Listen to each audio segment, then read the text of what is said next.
আসসালামু আলাইকুম বস। আমরা মিম টিভির পক্ষ থেকে আসছি একটা বিষয় নিয়ে। যেমন বছরের শুরুতে যেমন এখন বৃষ্টি হচ্ছে, এই বৃষ্টিতে আমরা উৎসুক জনতা অনেক সময় ভিজে থাকি। তো এই ব্যাপারে কিছু কথা যদি বলতেন আমাদের। জি, ধন্যবাদ। তো আপনাকেও স্বাগতম এবং আপনার মিম টিভির অন্যান্য কলাকৌশলীদেরকেও ধন্যবাদ। তো একটি ভালো বিষয় উপস্থাপন করেছেন।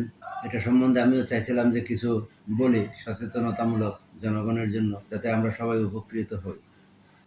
এই বৃষ্টি সম্বন্ধে আমার কিছু কথা বলার আছে, যদি সবাই শুনে।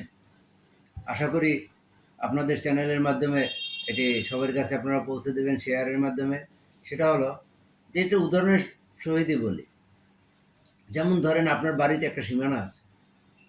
এই সীমানাটা কিন্তু আপনি চাইলেই ওয়াল করে অথবা অন্য কোনোভাবে সুরক্ষিত করতে পারেন, যাতে ক্ষতিকারক কিছু প্রবেশ করতে না পারে। তেমনি প্রত্যেকটি দেশেরই কিন্তু সীমানা আছে। চাইলেই সেখানে বিভিন্ন রকমের বাহিনী আমরা নিয়োগ দিয়ে সে দেশের সুরক্ষা আমরা করতে পারি। কিন্তু সারা পৃথিবীতে আকাশ কিন্তু একটা, তার নির্ধারিত কোনো সীমানা নাই। সেটা কিন্তু অসীম। পৃথিবীর এক প্রান্ত থেকে আর এক প্রান্ত, যেমন পূর্ব থেকে পশ্চিম, উত্তর থেকে দক্ষিণ, একই সীমানা, আলাদা কোনো সীমানা নাই। এবং এখন পারিপার্শ্বিক যে অবস্থা পৃথিবীর, মানুষের হানাহানি, কাটাকাটি, যুদ্ধ বিগ্রহ, এর কারণে এত পরিমাণে বোমা, এত পরিমাণে ক্ষেপণাস্ত্র, এত পরিমাণে আগ্নেয়াস্ত্র ব্যবহার করা হয়েছে। এই এগুলোর যে ক্ষতিকারক জীবাশ্ম, এগুলো কিন্তু বাতাসে মিশে আছে এবং সেগুলো কিন্তু অবাধে বিচরণ করতেছে পৃথিবীর এক প্রান্ত থেকে আর এক প্রান্তে। আমরা অনেকেই চিন্তা করি যুদ্ধ হচ্ছে মধ্যপ্রাচ্যে, যুদ্ধ হচ্ছে লিবিয়ায়, যুদ্ধ হচ্ছে গাজায়। আসলে কিন্তু তা না। এর ক্ষতিকারক যে জীবাশ্ম, এগুলো কিন্তু ক্ষতি করতেছে পৃথিবীর সব প্রান্তে। যেমন এখন আলোচনায় আছে এক ধরনের বায়ু বোমা, মানে যেটাকে বলা হয় আপনার এই যে অক্সিজেন বোমা, হাইড্রোজেন বোমা, তারপরে আরো বিভিন্ন রকমের বোমা, পরমাণু বোমা। এই যে এগুলা যদি ছাড়া হয়, তো এগুলা কি হবে? সারা পৃথিবীর বাতাসে মিশে বাতাস দূষিত করবে।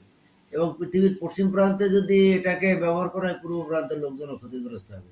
উত্তর প্রান্তে ব্যবহার করা হলে দক্ষিণ প্রান্তের লোকজনও ক্ষতিগ্রস্ত হবে। এ তো ঠেকানো যাবে না। তো বর্তমানেও তো তাই হচ্ছে।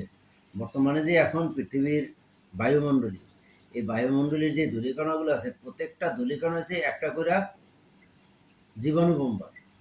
কারণ এগুলা এতভাবে ক্ষতিগ্রস্ত হয়েছে, এত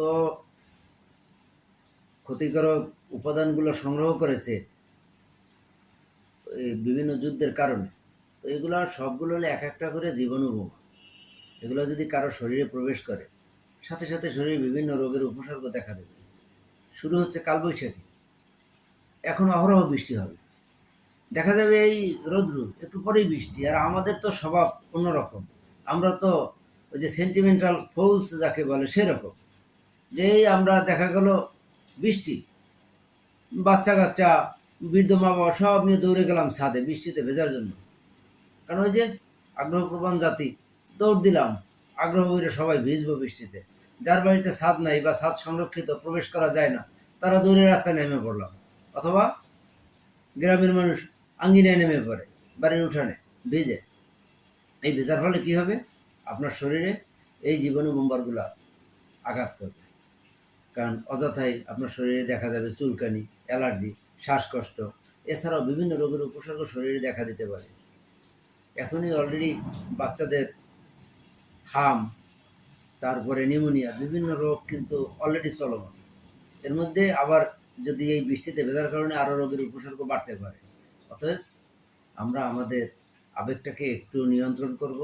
যদি এই কথাগুলো শোনার মাধ্যমে, আপনাদের মাধ্যমে, ভিডিওগুলো শেয়ারের মাধ্যমে যদি লোকজন সচেতন হয়, এটাই আমাদের সার্থকতা।